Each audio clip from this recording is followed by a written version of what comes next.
So each year, NFL draft analysts go overboard on hating on a prospect. Last year, it was Drake May and Michael Penix Jr. This year, it is Tyler Shough. While Shough is not near the prospect as those guys were, despite that, many are hating on Tyler Shough, and that hate is getting out of control. And today we'll be looking at 3 things that many analysts are hating him for and why they are completely overblown. The most overrated concern about Tyler Shough that he's been knocked on, memed on, and heavily criticized for is his age. Now, people will say he's too old and he can't develop now, or that he's already fully developed, which couldn't be more from the truth, but we'll talk about that part later in the video. The thing with age and it being a criticism to begin with is nothing. There is not a valid reason to be down on a quarterback in the draft because of age specifically. It's probably the most baseless claim to be made in this context. Last year we saw older quarterbacks like Jaden Daniels, Bo Nix, and Michael Penix Jr. look like future stars in the NFL. Quarterbacks for the most part, unless there's a catastrophic injury, play by far the longest in the NFL in comparison to any other position. So if we're talking like a 26-year-old wide receiver, then absolutely it would be a major concern, because that is a 4-year contract until there's questions about being at the end of their career already. Tyler Shough in theory would play for 12 years in the league before you hit that age-old late 30s is the end of QBs physically. Now, I'm not totally dismissing age, because let's say an edge rusher is 23, 24 years old and their last year is their breakout year. At 24 years old, an edge rusher is pretty much going to be fully developed physically, and him having a breakout year dominating with physical moves like a bull rush against physically underdeveloped offensive tackles is a real concern. He's winning against guys who can't keep up physically. That's when age actually does matter. Age is not a problem for Tyler Shough or for any quarterbacks being drafted, but what could be a problem is something that comes naturally with age, which is experience. This is the correct concern to look at with Tyler Shough, as he is a 1-year breakout. So why it takes so long for Tyler Shough to break out in 6 years of college football, and why do I think it's not a big deal when we look at the context? We'll start. Shough is not an experienced quarterback in terms of playing time, just get that out of the way, which leads us to the second overblown concern that analysts are harping on, and we'll also explain why Tyler Shough is a 1-year breakout. You might have heard that Tyler Shough has an injury history, that being in 2021, he broke his left collarbone against Texas in week 4. He did not have surgery on it then and proceeded to re-injure it in week 1 in the 2022 season, in which he had surgery to get it properly fixed and healed. And finally, in 2023, he broke his left fibula from being hip drop tackled on a play. These injuries are not as concerning as they're being made out to be because of several reasons. One being, it's not like these are chronic injuries. It would be an absolute concern if he kept on getting calf injuries or shoulder cuff issues, or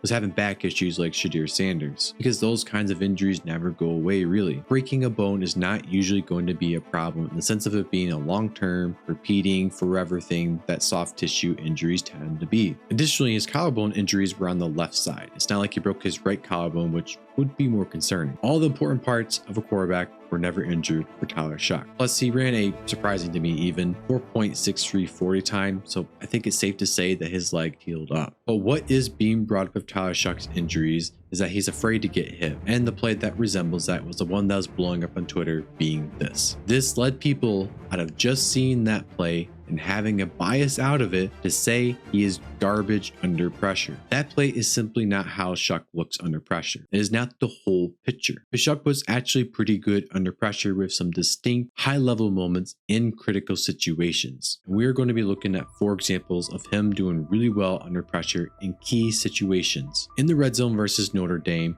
with it being 3rd down, Shough is looking at what appears to be a condensed cover 4. Notre Dame only rushes 3 with pressure from the inside, with Shough moving to his left. No matter what Shough does, it seems like he's going to take a huge hit, the lineman coming to his right, and the linebacker storming down here. Shough sees his receiver open though, and while it does look wide open, this window is actually tighter than you think, with the safety moving back to the receiver and the linebacker gaining depth. Shough, while getting depth, throws this with perfection. This is supposed to be a guy who is petrified to get hit and is terrible under pressure. Clearly not. Another outstanding example of him performing well is this. Louisville is up against SMU, with it being 3rd and 6, backed up near the end zone, and being down a touchdown in the 3rd quarter. It's going to be a tough one to get out of, especially with SMU's elite pass rush. The coverage is going to be cover 3, with the safety switching roles post snap. Shough is going to get pressured instantly, not even finishing his drop back before the edge rusher is there. And instead of turning to a pumpkin or yeeting it away, Shough steps up in the pocket,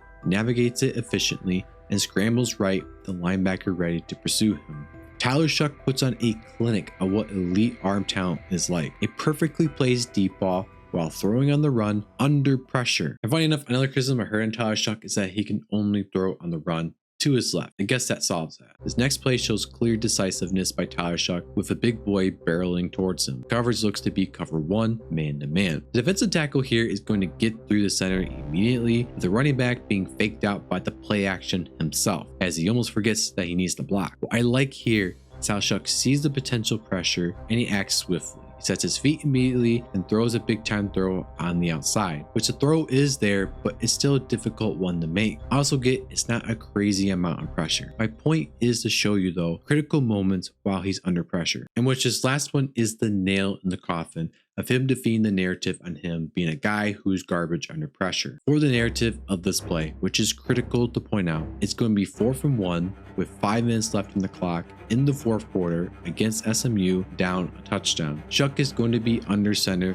which is something I noticed him doing quite a bit more than the other QBs this year, and that's a great thing going into the NFL. But it's going to be a type of man coverage, with the goal being play action. Unfortunately, this play gets blown up fairly quickly with the edge rusher powering through. This puts Tyler Shough under severe pressure with nowhere to run, and he definitely isn't going to outrun that edge rusher. The pressure will also put him off balance, and to him, he's probably expecting to take a big hit. But despite all that, he doesn't panic, he doesn't fold under severe pressure in a pivotal moment in the game. Instead, while unbalanced, he shows off his elite arm talent and delivers his ball to his tight end for the first down. That is the complete opposite of being bad under pressure. I understand I am really hammering down on one point. It's needed though to prove how wrong these NFL analysts are on him, with the narrative of him being terrible under pressure. I'm not saying this play isn't insane, or at least one of the worst we have ever seen by a QB. I will say it is the only play of that extreme in his tape. I also will say Shedeur Sanders did something similar